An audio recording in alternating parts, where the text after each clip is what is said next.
The Green Ramp Disaster, March 23, 1994. Staff Sergeant Michael Adams was watching paratroopers prepare for a routine jump at Fort Bragg, North Carolina. It was 2 p.m. on a clear afternoon. Over 500 soldiers from the 82nd Airborne Division stood on the tarmac, waiting for their turn to board the C-141 transport planes lined up along Green Ramp. In the sky above, 2 F-16 fighter jets were conducting a separate training exercise, practicing aerial maneuvers in the same airspace. 8 minutes later, at 14:08 hours, one of the F-16s collided mid-air with a C-130 Hercules transport plane. The fighter jet's wing sheared off and flames erupted. The F-16 pilot ejected and survived. His crippled aircraft tumbled toward the ground, directly at the paratroopers waiting below. The soldiers had nowhere to run. The F-16 slammed into the tarmac at over 300 miles per hour, exploding into a fireball that engulfed the C-141 and the men standing near it. Burning jet fuel spread instantly across the asphalt. Metal shrapnel tore through the crowd. Men were thrown to the ground, uniforms melting into their skin. For those further from the impact, the air itself became unbreathable. Black smoke poured across Green Ramp as soldiers dragged their burning comrades away from the wreckage. Sergeant Kellen Mills saw a fellow paratrooper on fire. Without hesitation, he ran through the flames, threw the man to the ground, and smothered the fire with his own body. He saved him. Then he went back for another. By the time the flames were extinguished,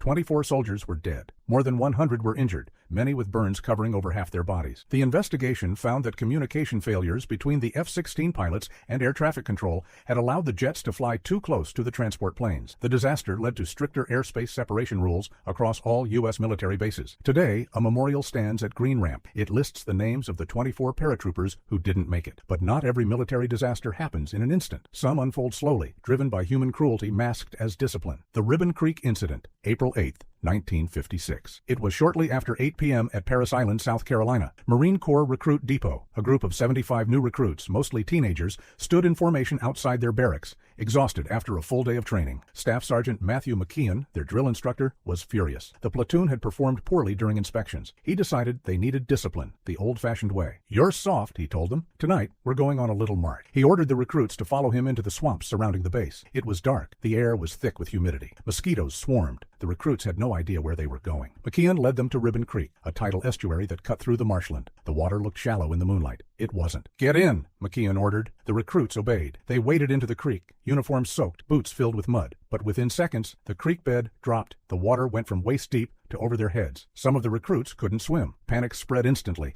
Men thrashed in the water, grabbing at each other. McKeon, standing on the bank, shouted for them to keep moving, but the current was stronger than anyone expected. Private Norman Wood went under, then Private Charles Riley, then Private Thomas Hardiman. Other recruits tried to pull them up, but the weight of their waterlogged uniforms dragged them down. In the chaos, McKeon finally realized what was happening. He ran into the water, pulling men toward the shore, but it was too late. By the time rescue teams arrived, 6 recruits were dead, drowned in water no deeper than 10 feet. McKeon was court-martialed. He was convicted of negligent homicide and drinking on duty. He served 3 months in prison before being dishonorably discharged. The Ribbon Creek incident led to a complete overhaul of Marine Corps training procedures. Drill instructors could no longer conduct unauthorized physical punishment. Nighttime swamp marches were banned. The 6 men who died were between 18 and 20 years old. Their names are engraved on a memorial at Parris Island. But not every disaster stems from a single person's decision. Sometimes the failure runs deeper, from a broken system. The HMS Dasher Explosion, March 27, 1943. HMS Dasher, a British aircraft carrier, was conducting routine training exercises in the Firth of Clyde,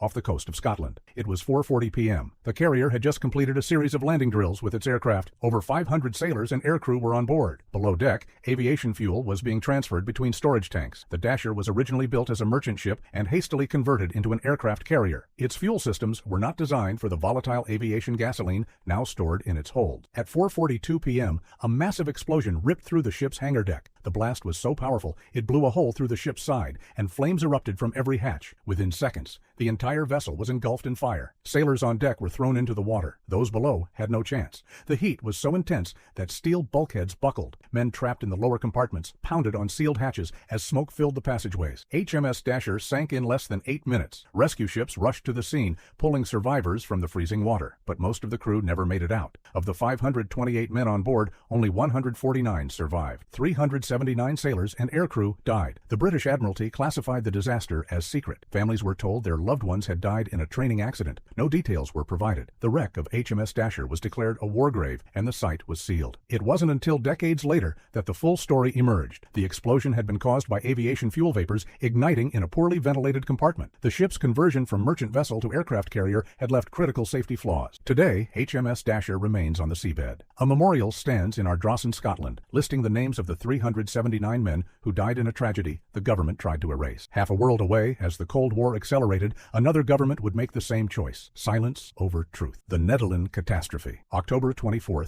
1960. At the Baikonur Cosmodrome in Kazakhstan, Soviet engineers were preparing to test the R-16 intercontinental ballistic missile, the USSR's answer to America's growing nuclear arsenal. It was a critical moment in the Cold War. Failure was not an option. Marshal Mitrofan Nedelin, the commander of the Soviet strategic rocket forces, was on site to oversee the launch. It was late afternoon. Over 250 military personnel, engineers, and technicians crowded around the launch pad, making last-minute adjustments to the rocket. But the R-16 was malfunctioning. Fuel was leaking. The guidance system wasn't responding. Engineers recommended aborting the test. Nedelin refused. He ordered them to continue. At 6:45 p.m., with hundreds of people still standing near the rocket, the second stage engine ignited prematurely. A massive fireball erupted from the base of the missile. The fuel tanks exploded, releasing a wave of flaming propellant across the launch pad. The heat was estimated at over 3,000 degrees Celsius. Men standing within 50 meters were vaporized instantly. Those further away tried to run, but the launch pad was surrounded by a security fence, locked to prevent sabotage. Workers threw themselves at the metal barrier as flames consumed them from behind. Marshal Nedelin was sitting in a chair near the rocket. He never stood up. His body was found later, fused to the metal frame. The fire burned for hours. When rescue teams finally entered the site,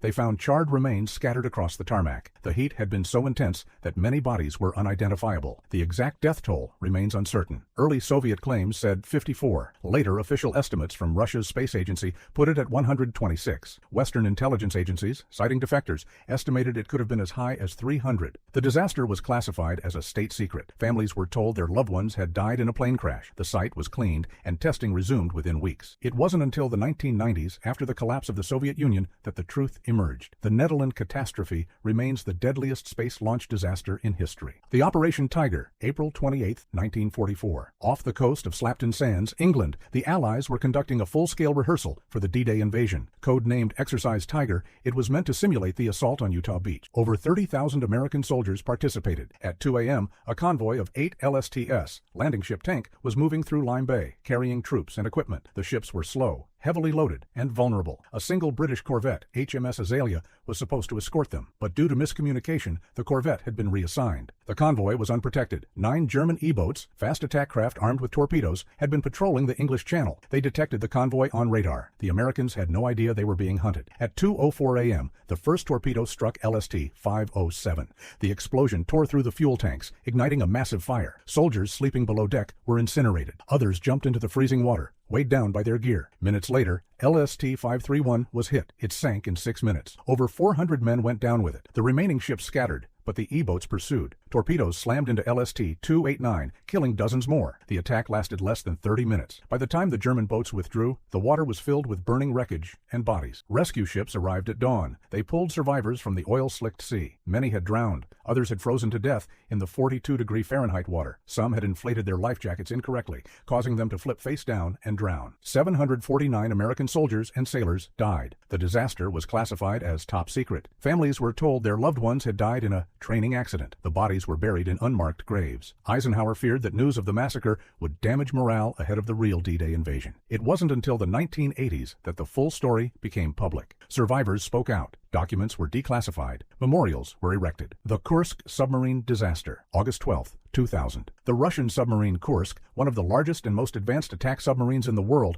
was participating in a naval exercise in the Barents Sea. At 11:28 a.m., the Kursk was preparing to fire a practice torpedo. The torpedo malfunctioned. Hydrogen peroxide fuel inside the weapon ignited, triggering a massive explosion in the submarine's torpedo room. The blast tore through the forward compartments, killing everyone in the bow instantly. But the submarine didn't sink immediately. The Kursk settled on the seabed, 354 feet below the surface. In the aft compartments, 23 sailors were still alive, trapped. They had no way to communicate with the surface. The rescue buoy had been damaged in the explosion. All they could do was wait. Captain Lieutenant Dmitry Kolesnikov, one of the survivors, began writing in a notebook. He documented the time, the conditions, and the names of the men with him. The air was running out. Carbon dioxide was building up. They could feel themselves getting weaker. For 2 days, Russian Naval Command insisted the submarine was undergoing repairs. International rescue teams offered to help. The Russian government refused. By the time rescue divers reached the Kursk, 5 days had passed. When they opened the hatch, they found all 23 men dead. They had suffocated as the oxygen ran out. Kolesnikov's notebook was recovered. His final entry read,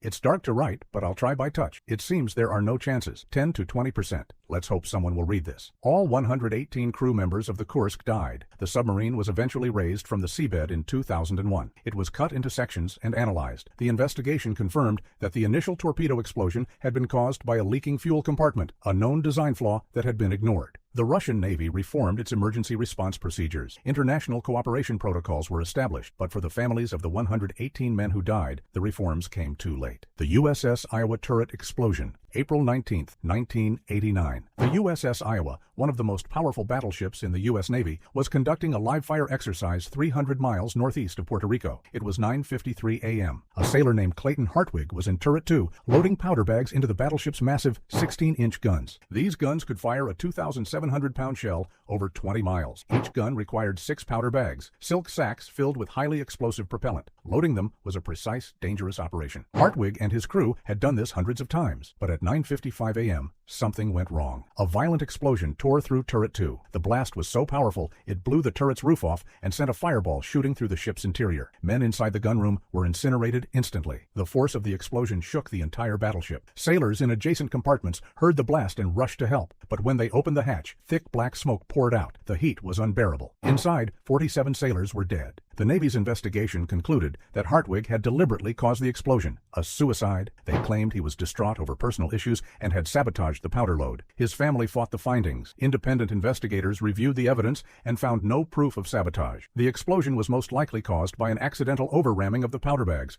a mechanical error, not murder. In 1991, the Navy retracted its conclusions and exonerated Clayton Hartwig. His name was cleared, but the 47 men who died that day never came home. The USS Iowa was decommissioned in 1990. Today, it serves as a museum ship in Los Angeles. The turret where the explosion occurred remains sealed, a tomb for the sailors who died inside. The question lingers. 7 stories, 4 nations, across nearly 6 decades. But the pattern is the same. Men sent to train, to serve, to prepare, only to die not in battle, but in the very systems meant to protect them. Since then, military training protocols have been transformed. Safety regulations, medical oversight, and accountability measures have saved thousands of lives. But the lessons came at a cost. Some were victims of negligence, others of secrecy, a few of simple human error, but all of them served, and all of them deserve to be remembered. If you'd like to see more stories like this, like and subscribe. And if there's a video you want to see next, leave it in the comments.